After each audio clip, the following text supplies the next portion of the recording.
Hello, my friends, and welcome to the Secrets of a Witch podcast with me, Sabrina Scott. And on this show, I talk all about life, love, healing, spirituality, witchcraft, magic, tarot, divination, feminine energy, the vibes, I don't know, all the things and everything in between.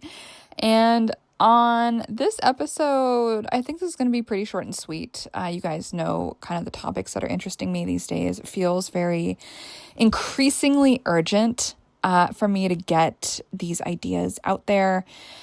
And I don't know, I haven't felt this riled up in an incredibly long time. And so I'm just going to go with it and let this emotion, let this energy kind of lead me and direct me to where we're going here.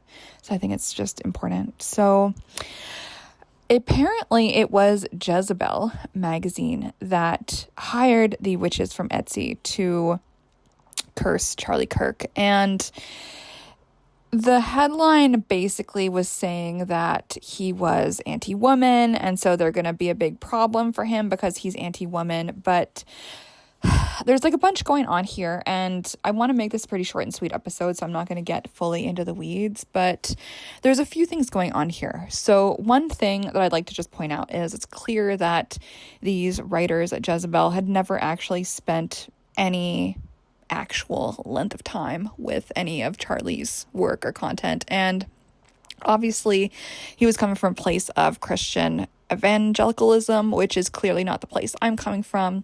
Did I disagree? Did I agree with him on everything? No. Did I disagree with him on some things? Of course.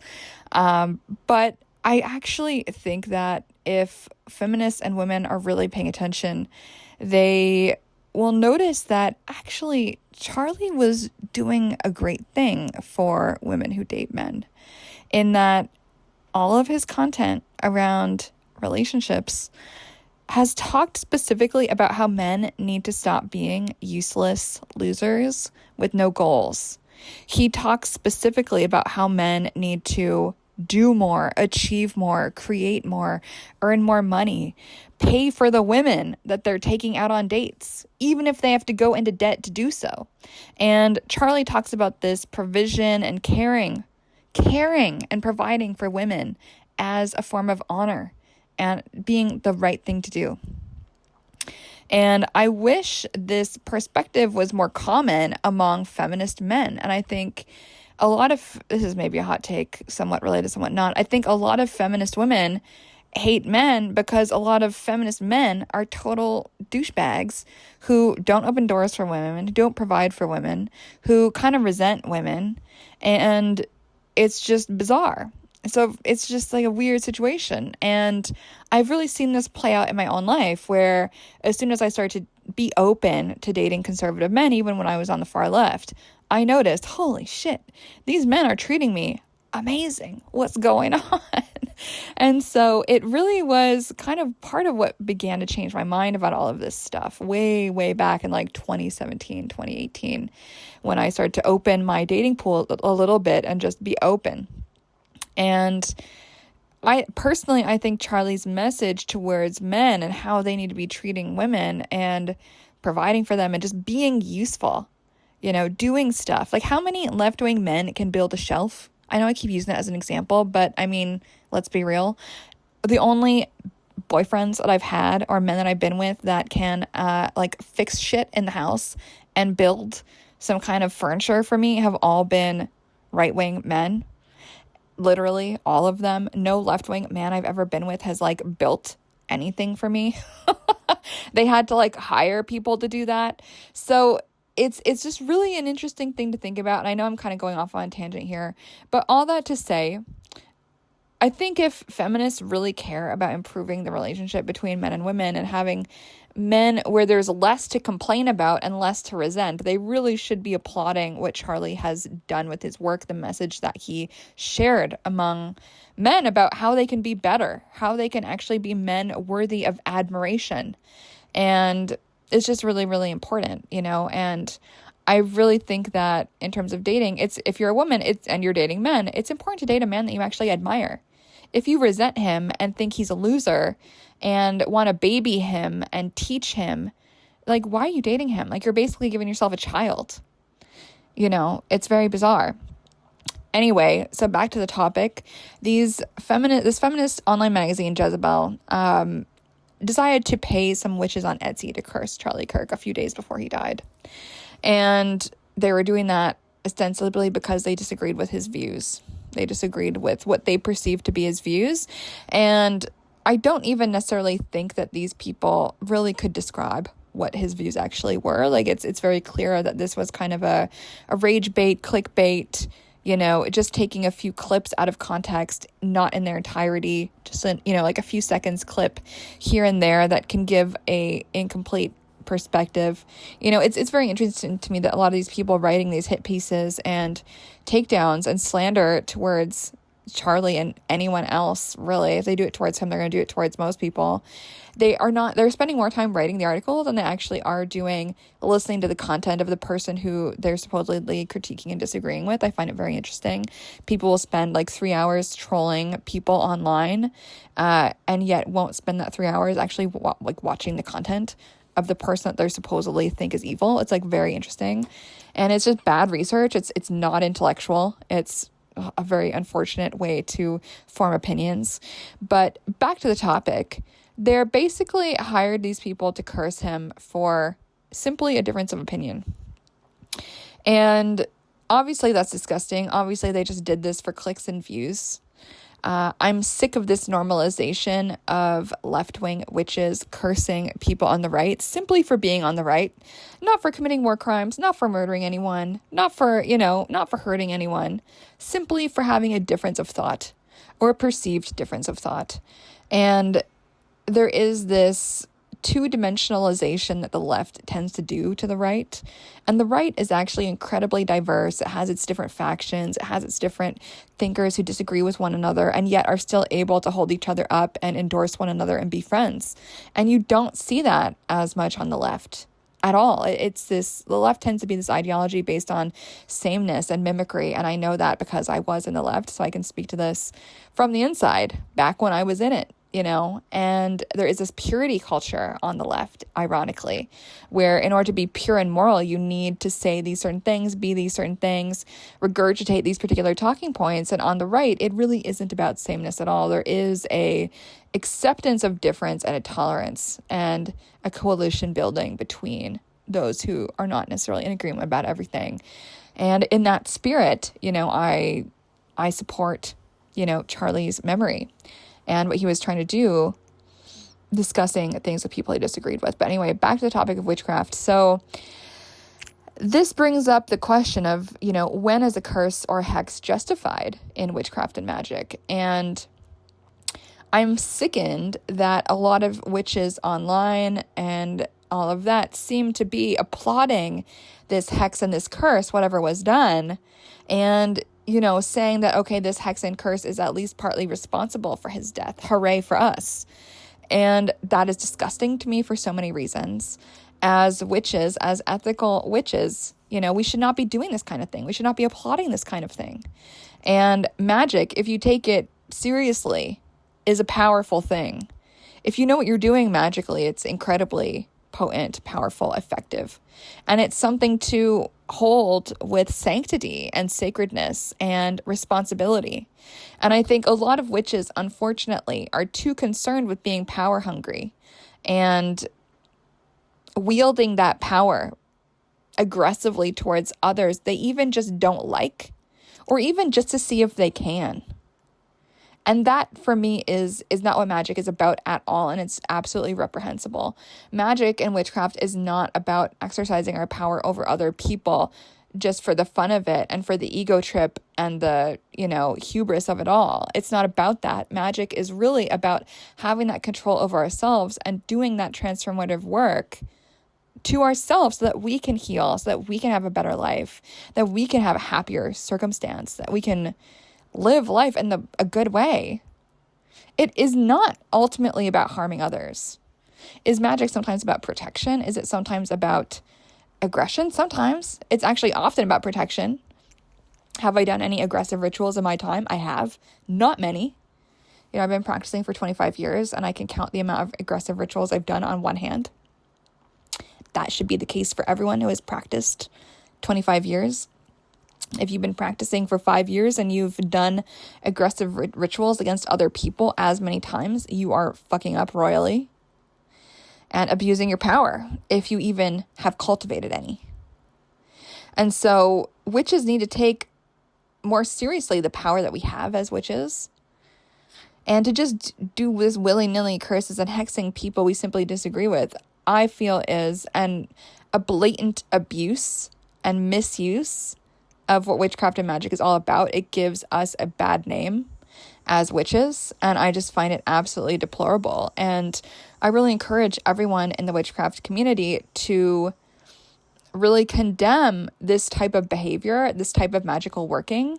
Like, we should not be normalizing cursing and hexing people simply over disagreement.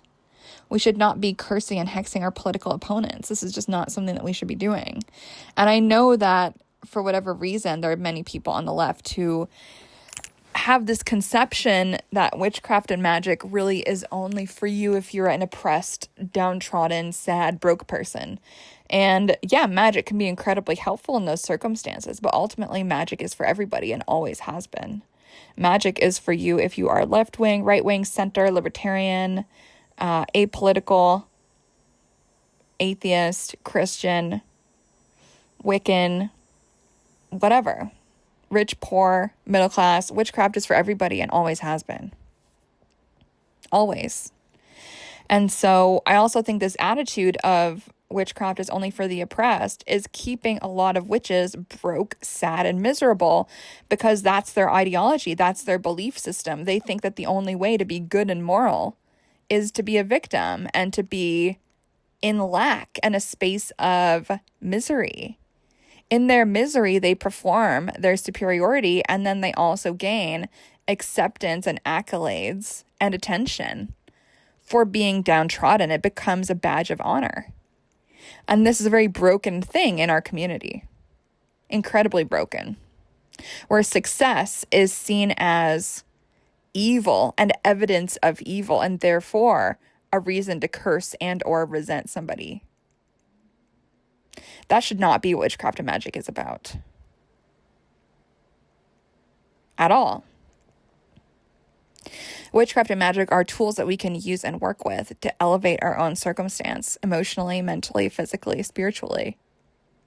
We should want that for ourselves, and we should want that for others. Witchcraft and magic should not be used to hurt other people that we've never even fucking met. And even if we have met them, why not just leave them alone and wish them well on their journey? It's incredibly childish to be using magic in this way, cursing and hexing people we disagree with. It's embarrassing. And frankly, it shows a lack of moral and ethical backbone in our community.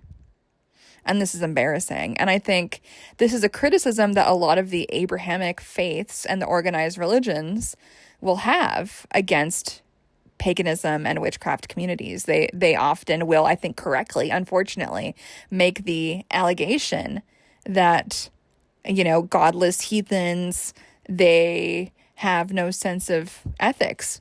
And unfortunately, I think that is often fucking true. And so as a community, I think we need to do a lot of soul searching to figure out, okay, where the fuck have we gone wrong ethically, that so many of our community members and leaders in the witchcraft space are completely happy hexing people for disagreement. And if they hex Charlie Kirk for disagreement, they're for sure going to hex you if they disagree with you. That's the implication I think a lot of people seem to be forgetting or just ignoring blissfully.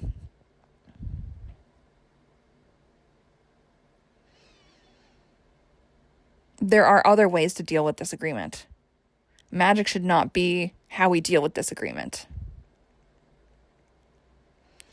It's embarrassing.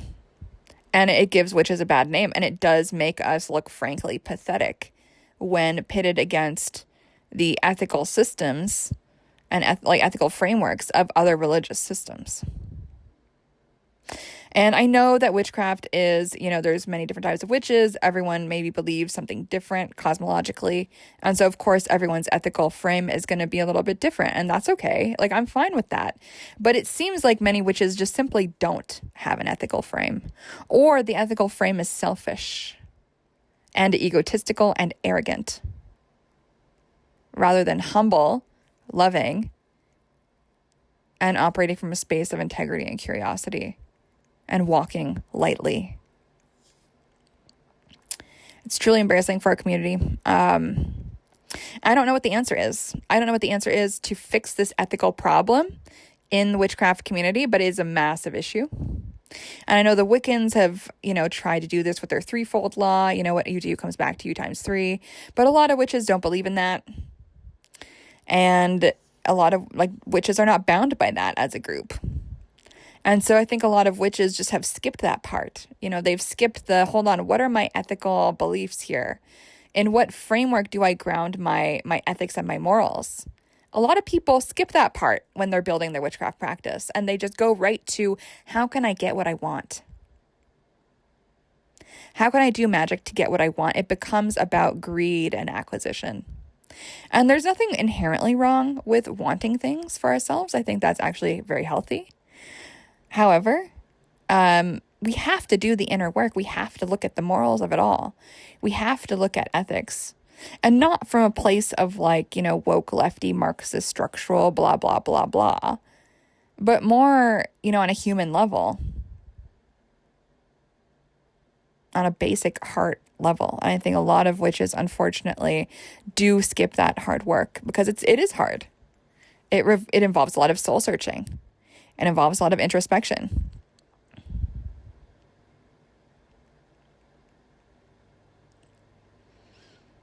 And I think that's introspective work our community needs to do. And if you are a witchy person listening to this, please speak up against this horrible misuses of our magic.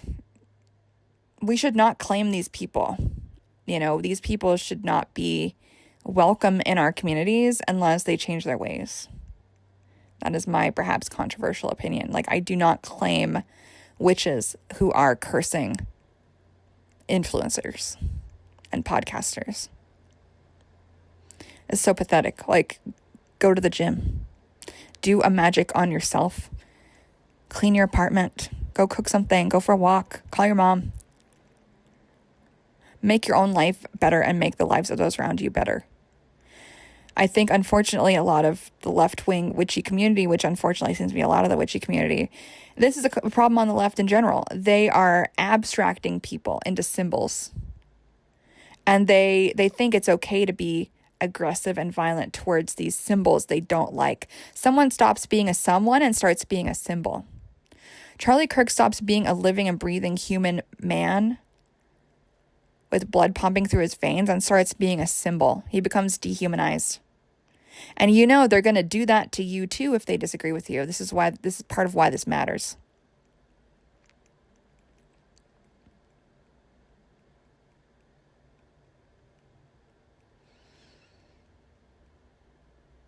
You might not like Charlie, that's okay. But the fact that this is how these people think is appropriate to treat people they disagree with, they just dehumanize them, objectify them, distill them into a symbol and an object that can then be destroyed, sometimes literally via death, sometimes literally via being cursed and hexed. It's really not okay. And if you're a witch, if you're a spiritual person, hell, even if you're not and you're listening to this just because you're curious about what I have to say, please let us all just do some soul searching and have some of these tough conversations with ourselves and with our fellow community members in this space. All right, I'm going to leave it there. This wasn't that short at the end of the day. I can never really make short episodes. Sorry, guys. Anyway, SabrinaMScott.com is my website. Feel free to say hello. CEO@SabrinaMScott.com, my email. Instagram, Sabrina M. Scott. And on YouTube, you can check me out, youtube.com/Sabrina Scott. Much love. Thanks for listening.